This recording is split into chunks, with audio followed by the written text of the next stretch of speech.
Hi friends, എല്ലാവർക്കും creative വൈബിൻ്റെ പുതിയൊരു വീഡിയോയിലേക്ക് സ്വാഗതം. ഇന്ന് നമ്മൾ വന്നേക്കുന്നത് ഇതുപോലത്തെ പെയിൻറ്റിൻ്റെ കാലി ബോട്ടിൽ വെച്ചിട്ടുള്ള ഒരു ഐഡിയ ആയിട്ടാണ്. അപ്പോൾ എങ്ങനെ ഇതുകൊണ്ട് നമുക്ക് റീയൂസ് ചെയ്യാമെന്ന് നമുക്ക് നോക്കി നോക്കാം. ഫസ്റ്റ് നമ്മളത് അതുപോലത്തെ 3 ബോട്ടിൽ എടുത്ത് വെക്കുക. എന്നിട്ട് അതിന് മേലെ നിങ്ങൾക്ക് ഇഷ്ടമുള്ള 3 കളേഴ്സ് കൊടുക്കുക. ഞാനിവിടെ റെഡും ഓറഞ്ചും മെറൂണും ആണ് കൊടുത്തിരിക്കുന്നത്. എന്നിട്ട് നമുക്കിതൊന്ന് ഡ്രൈ ആക്കി എടുത്തിട്ട് വരാം. അതിനുശേഷം നമുക്ക് ആവശ്യമായിട്ടുള്ളത് 5 ഐസ്ക്രീമിൻ്റെ സ്റ്റിക്കാണ് കേട്ടോ. ഇത് നമ്മൾ ഒരു സ്റ്റിക്ക് സെൻറ്റർ കട്ട് ചെയ്തിട്ട് ഇതുപോലെ 4 എണ്ണത്തിൻ്റെ മുകളിൽ ഒന്ന് ഒട്ടിച്ചു കൊടുക്കുക. ഗ്ലൂ ഗൺ ഇല്ലെങ്കിൽ ഫ്ലെക്സ് ക്വിക്ക് ആയാലും മതി, അതാണ് ഏറ്റവും ഉറപ്പായിട്ടിരിക്കുക കേട്ടോ. ഞാനിവിടെ 4 തെർമോക്കോൾ ബോൾസ് സെൻറ്റർ കട്ട് ചെയ്തിട്ട് ഇതിന് മുകളിൽ ഒന്ന് ഒട്ടിച്ചു കൊടുത്തിട്ടുണ്ട് കേട്ടോ. ഇനി നമ്മൾ ഇതിന് പെയിൻറ് ചെയ്യാൻ വേണ്ടിയിട്ട് പോവുകയാണ്. ഞാനിവിടെ ഗോൾഡൻ കളറാണ് എടുത്തിരിക്കുന്നത്. നേരത്തെ നമ്മൾ പെയിൻറ് ചെയ്ത് വെച്ച ബ്രഷ് കൊണ്ട് തന്നെയാണ് ഇതിന് പെയിൻറ് കൊടുക്കുന്നത്. അതുകൊണ്ട് തന്നെ ഒരു റെഡും ഗോൾഡും മിക്സ് ചെയ്തിട്ടുള്ളൊരു കളറാണ് നമുക്കിവിടെ കിട്ടിയിരിക്കുന്നത് കേട്ടോ. ഇനി നമ്മൾ ഈ സ്റ്റിക്കും കൂടെ ഒന്ന് പെയിൻറ് ചെയ്ത് കൊടുക്കുന്നുണ്ട്.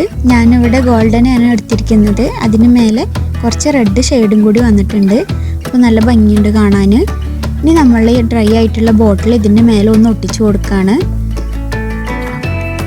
3 ബോട്ടിൽസ് ഇതുപോലെ ഒന്ന് അറേഞ്ച് ചെയ്ത് കൊടുക്കുക. അതിനുശേഷം നമ്മൾ ഇതിന് മുകളിൽ വെക്കാൻ വേണ്ടിയിട്ട് ഒരു കുഞ്ഞു ബോ ഉണ്ടാക്കുന്നുണ്ട്. അത് ഇതുപോലത്തെ കട്ടിയുള്ളൊരു നൂലെടുത്തിട്ട് ഇതുപോലെ ഒന്ന് മടക്കി എടുത്തിട്ട് നമുക്കിതിൻ്റെ സെൻറ്റർ ഭാഗത്തായിട്ടൊന്ന് വെച്ച് കൊടുക്കാം. അതിനുശേഷം നമ്മളൊരു തെർമോക്കോൾ ബോൾ എടുത്തിട്ട് സെൻറ്റർ കട്ട് ചെയ്തിട്ട് ഈ ബോർഡിൻ്റെ സെൻറ്റർ ഭാഗത്ത് ഒന്ന് വെച്ച് ഒട്ടിച്ച് കൊടുക്കുന്നുണ്ട്. ഇനി നമ്മൾ ഇതിന് മുകളിൽ ഗോൾഡൻ കളറും കൂടെ ഒന്ന് ടച്ച് ചെയ്ത് കൊടുക്കുന്നുണ്ട്. അപ്പോൾ ഇത്രയേ ഉള്ളൂ നമ്മുടെ ഇന്നത്തെ ക്രാഫ്റ്റ്. എല്ലാവർക്കും ഇഷ്ടപ്പെട്ടെന്ന് വിചാരിക്കുന്നു. എല്ലാവരും ഒന്ന് ട്രൈ ചെയ്ത് നോക്കുക.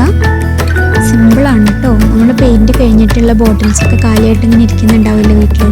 അതായിട്ട് നമുക്ക് സിമ്പിളായിട്ട് ചെയ്തെടുക്കാൻ പറ്റുന്നതാണ്. ഇത് നമുക്ക് സ്റ്റിക്കില്ലാതെ വെറുതെ ഇങ്ങനെ വെച്ചാലും നല്ല രസമായിരിക്കും. പ്ലാന്റ് എന്തെങ്കിലും വെച്ച് കൊടുത്താൽ മതി. ഞാനിവിടെ മണി പ്ലാന്റാണ് വെച്ചിരിക്കുന്നത് കേട്ടോ. അപ്പോൾ നിങ്ങൾ ആദ്യമായിട്ടാണ് എൻ്റെ ചാനൽ കാണുന്നതെങ്കിൽ ഒന്ന് സബ്സ്ക്രൈബ് ചെയ്യുക. തൊട്ടടുത്തുള്ള കുഞ്ഞു ബെല്ലൈക്കനോട് അമർത്തുകയാണെങ്കിൽ ഞാനിടുന്ന എല്ലാ വീഡിയോസും നിങ്ങൾക്ക് നോട്ടിഫിക്കേഷൻ വരുന്നതായിരിക്കും. അപ്പോൾ മറ്റൊരു നല്ലൊരു വീഡിയോ ആയിട്ട് വരാം. അതുവരെയ്ക്ക് എല്ലാവർക്കും ബൈ, സീ യു. അസ്സലാമു അലൈക്കും.